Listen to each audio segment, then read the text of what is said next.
गोविंद शिल्प घेऊन येत आहे एकूण 80 ट्विन बंगलोचा भव्य दिव्य पंढरपुरातील एकमेव प्रकल्प। आमच्या प्रकल्पाची वैशिष्ट्ये मनाला शांती देणारं महादेवाचं मंदिर, मुख्य रस्ता सुमारे 30 फुटांचा, अंतर्गत रस्ता सुमारे 20 फुटांचा, ग्रामपंचायत योजनेचा प्रत्येक बंगलोजला स्वतंत्र नळ, सांडपाण्याची सुरक्षित विल्हेवाट, सर्व टाइल्स ग्लॉसी आणि नामांकित कंपनीच्या, सर्व स्टेअर, खिडक्या, चौकटी सुपर ब्लॅक ग्रेनाइट, दोन्ही अटॅच बाथरूम पूर्णपणे टाइल्स, पंतप्रधान हर घर नळ योजना पूर्णत्वाकडे, bathroom, basin, kitchen, CP fittings हे जगवार कंपनीचे, स्टील वर्क पूर्णपणे जिंदाल कंपनीचे, 1000 लिटर पाण्याची टाकी, 150 लिटर सोलर वॉटर हीटर सोबत वॉटर प्युरिफायर, प्रत्येक बंगलोजला स्वतंत्र पार्किंग, दर्शनीय भाग पूर्णपणे डॅटो टाइल्स, टाटा प्रवेश कंपनीचे आकर्षक भक्कम दरवाजा, फुटी उंचीचे सुरक्षित कंपाऊंड। मग विचार काय करताय? गोविंद शिल्प, पत्ता गट नंबर 95, हॉटेल अंगण शेजारी, टाकळी रोड, पंढरपूर। ताज्या घडामोडी पाहण्यासाठी आमच्या YouTube चॅनलवरील PVR म्हणजेच पंढरी वार्ता या न्यूजला सबस्क्राइब करा आणि शेजारील बेल आयकॉनवर क्लिक करा।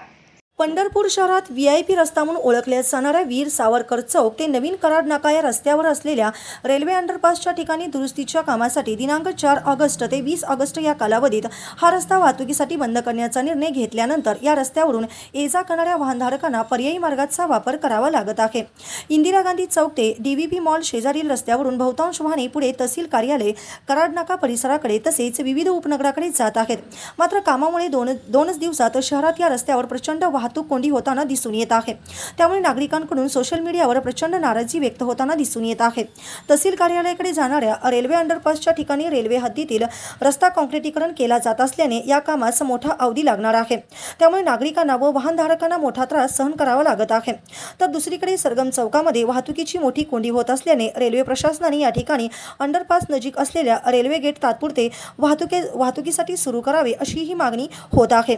आज आमदार समाधान अवताडे यांनी अधिकाऱ्यांना सोबत घेत तहसील कार्यालयाकडे जाणाऱ्या रेल्वे अंडरपासच्या ठिकाणी पाहणी केली व अधिकाऱ्यांना हे काम गतीने पूर्ण करण्याच्या सूचना दिल्या। तर पर्यायी मार्गाने वाहतूक वळवण्यात आल्याने त्या ठिकाणी होणारी वाहतूक कोंडी रोखण्यासाठी सुयोग्य नियोजन करावे, वाहतूक पोलीस उपस्थित ठेवावेत व या रस्त्यावरील खड्डे बुजवले जावेत अशी ही अपेक्षा सामान्य पंढरपूरकर व्यक्त करीत आहेत।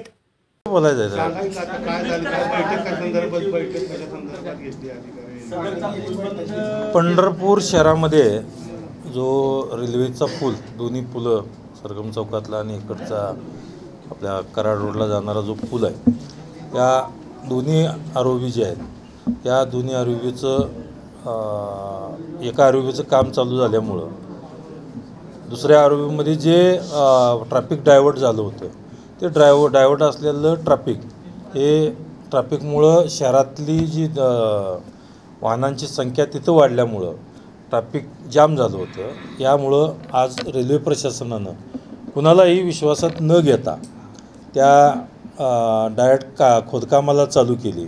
आज आम्ही तिथं जाऊन व्हिजिट केली, बघितले काम। साधारणतः या 3 ते 4 दिवसात एक लाईन चालू होईल त्यातली आणि पुढच्या 3-4 दिवसात दुसरी लाईन चालू होईल। येणाऱ्या 8-10 दिवसांमध्ये हा आरोवी जे काम हातात घेतलेला आहे हा तात्काळ चालू करण्याचं त्या ठिकाणी सूचना दिलेल्या आहेत आणि 8-10 दिवसात तसा तो जो काम काढलं होतं त्याचंही मेंटेनन्स करणं महत्त्वाचं होतं।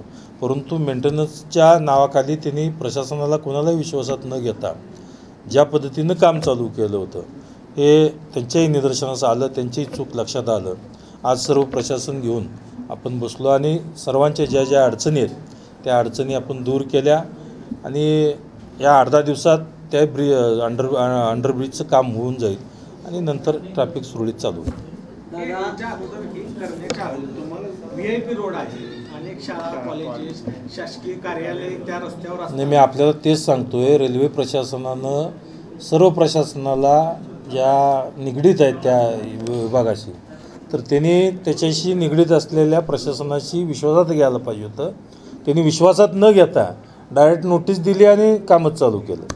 आपल्याला तरी किमान सांगण्याची अपेक्षा आहे, किमान आपल्याला सांगितलं तर आपण सांगू शकता की ज्या वेळेला या डायरेक्ट कामाला सुरुवात केली, ट्रॅफिक जाम झालं, त्यावेळेला लक्षात आल्यावर मग लगेच मीटिंग घेतली आपण।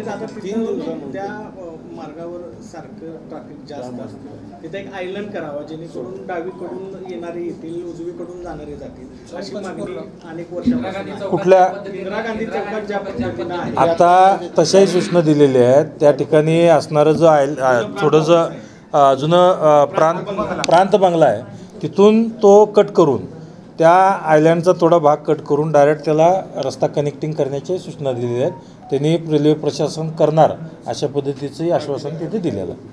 आजच्या रेल्वेच्या पुलाच्या उदाहरणावरून एक गोष्ट लक्षात येते, रेल्वे प्रशासनानं पूर्वकल्पना लोकप्रतिनिधी म्हणून तर तुम्हाला किमान द्यायला पाहिजे होती, की तो भाग झाला. पण नगरपालिका असेल किंवा कोणतीही प्रशासकीय यंत्रणा असतील ह्याच्यावर लोकप्रतिनिधी म्हणून तुमचा हवा तितका होल्ड दिसत नाही असं वाटतंय. एक लक्षात घ्या, आपण चांगला प्रश्न विचारला. खरं म्हणजे आपली ही आपण जी विचारत आहे, रेल्वे प्रशासन हे सेंट्रलच्या ताब्यात असतं आणि प्रशासनावर होल्ड असणं नसणं यापेक्षा आपल्या मतदारसंघात कामं किती येतात, काम किती होतं हे महत्त्वाचं आहे. त्याला प्रशासनाचा होल्ड म्हणतात. आणि असं तुम्ही मला वाटतं की कुणाचं तर सांगून बोलणं हे जरा मला बी आपली किंवा येते, पण हरकत नाही.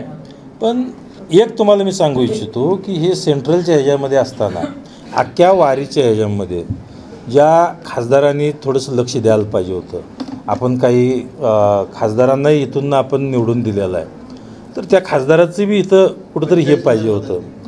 तर त्या मला वाटतं की वारीच्या ह्याच्यात मी अख्ख्या वारीत बघितलं की कुठंही त्यांचा सहभागी नव्हता आणि कुठं काही त्यांचं हे पण नव्हतं. आणि या रेल्वेच्या वगैरे ज्या जबाबदाऱ्या आहेत ह्या जबाबदाऱ्यासुद्धा खरं तर त्यांनी घेतल्या पाहिजे त्या, पण घेत नाहीत. जरी ती घेत नसली तर मी इथं खंबीर आहे, त्यामुळं काय काळजी करायचं कारण नाही.